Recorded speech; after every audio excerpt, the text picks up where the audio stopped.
नमस्कार मंडळी, आज आम्ही आलो आहोत द मराठा किचन इकडे। हे द मराठा किचन आहे गोरेगावमध्ये, स्टेशनपासून अगदी जवळ आहे आणि इथे आज आम्ही खास नॉनव्हेज खायला आलो आहे। तर मी आज फिश खाणार आहे आणि समेश आज मटन, समेश माझा हस्बंड मटन खाणार आहे। तर आपण बघूया की तिकडे काय काय व्हरायटी आहे आणि मी शॉर्ट्समध्ये त्यांची थाली जे आहे ते मी टाकेन आणि तुम्हाला रिव्ह्यू पण देऊ की कसं होतं मटण आणि कसं होतं फिश थाली। तर चला आपण त्यांच्या ओनरकडूनच जाणून घेऊया की कसं त्यांनी सेटअप केलं, कधी त्यांनी सेटअप केलं आणि त्यांचं कसं चालू आहे सर्व छानपैकी। जसं मी तुम्हाला सांगितलं, आज आम्ही तो मराठा किचनमध्ये आलो आहे। तर मी आता तिकडच्या ओनरला भेटली आहे आणि ते आपल्याला अजून चांगल्या पद्धतीने सांगतील की त्यांची स्पेशालिटी काय काय आहे। Super. So thank you for coming, guys. And okay. And so Maratha किचनची स्पेशालिटी म्हणजे पहिल्यात सगळ्यात अगोदर तुम्हाला एक सांगणं खूप इम्पॉर्टंट आहे की द मराठा किचन हे मालवणी क्विझिनचं रेस्टॉरंट नाही आहे आणि मालवणी जेवण अजिबात करत नाही इथे। मालवण सोडून आम्ही बाकीचं सगळं करतो इथे। आम्ही कोल्हापुरी करतो, आम्ही पुणेरी करतो, आम्ही नागपूरचं सावजी करतो, आम्ही नाशिकचा काळा मसालाही करतो, कोल्हापुरी काळा मसालाही करतो, विदर्भाचा काळा मसाला करतो, आम्ही हिरव्या मसाल्याचं जेवण करतो, उकड करतो नगरचं। तर ह्या सगळ्या आमची स्पेशालिटीज आहे। सगळ्यात स्पेशल गोष्ट म्हणजे इकडचं मटण आहे। मटण खायला जसं तुम्ही रेग्युलरली रेस्टॉरंटमध्ये नाही जात, इकडे लोक मटण खायला गर्दी करतात। ठीक आहे, मटण आणि फिशची व्हरायटी, प्रिपरेशन्स आणि प्रिपरेशन स्टाईल ही जरा वेगळी आहे इकडे। आमचा यूज होणारा भात बेसिकली इंद्रायणी आहे।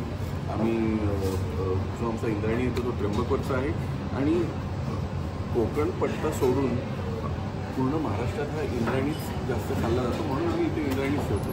तर आमच्या इथे तुम्हाला कोल्हापुरी तांबडा रस्सा, पांढरा रस्सा, मग mutton Saoji, chicken Saoji, chicken fry, Kolhapuri mutton fry, हे सगळी स्पेशालिटीज तुम्हाला आमच्याकडे इथे भेटतील।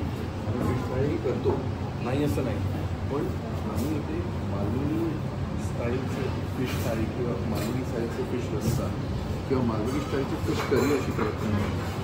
आमची घरगुती फिश फ्राय आहे आणि घरगुती स्टाईलची मच्छी कढी आहे। येस, आम्ही बांगड्याची कढी वगैरे करतो, कधी सुरमई कढी करतो, it depends on whatever the catch of the day. पण Malvani specifically orange fish curry जी एकदम आहे ती करत नाही।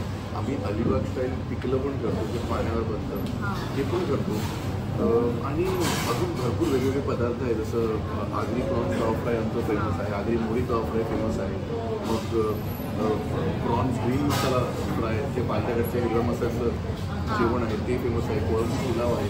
तर हे खूप व्हरायटी आहे जेवणात। पण स्पेसिफिकली जर तुम्ही मला विचारलं की लोक आमच्याकडे काय किंवा काय जेवायला येतं, तर आय वुड से की पीपल कम हिअर आमच्या फिश फ्रायसाठी, आमच्या मटन थाळीसाठी आणि आमच्या वेगवेगळ्या पुणेरी चिकन थाळी, जसं आमची काळ्या चिकन थाळी आहे जी आता न्यूली इंट्रोड्यूस झाली आहे आणि काळ्या मटन थाळी पण इंट्रोड्यूस होणार आहे। गावठी चिकनची थाळी आहे, ती पण खूप भारी आहे इकडे। आणि परत सोडून आम्ही घरगुती पदार्थ जसं शेंगा बटाटा, वांग्याची भाजी किंवा सोडे शेंगा बटाटा आणि करंदीचं सुक्कं, भरपूर आम्ही इनोव्हेशन करत असतो सारखं। तुम्हाला जर गावचं जेवण मुंबईमध्ये खायचं असेल तर तुम्ही द मराठा किचन याला नक्कीच भेट द्या आणि तुम्हाला नक्कीच आवडेल। म्हणजे तुम्हाला असं वाटणार नाही तुम्ही गावापासून लांब आहात। कधी तुम्हाला जर गावाची आठवण आली तर तुम्ही इकडे या जेवायला, तुम्ही दिलखुश होऊन जा नक्की। For sure. थँक्यू।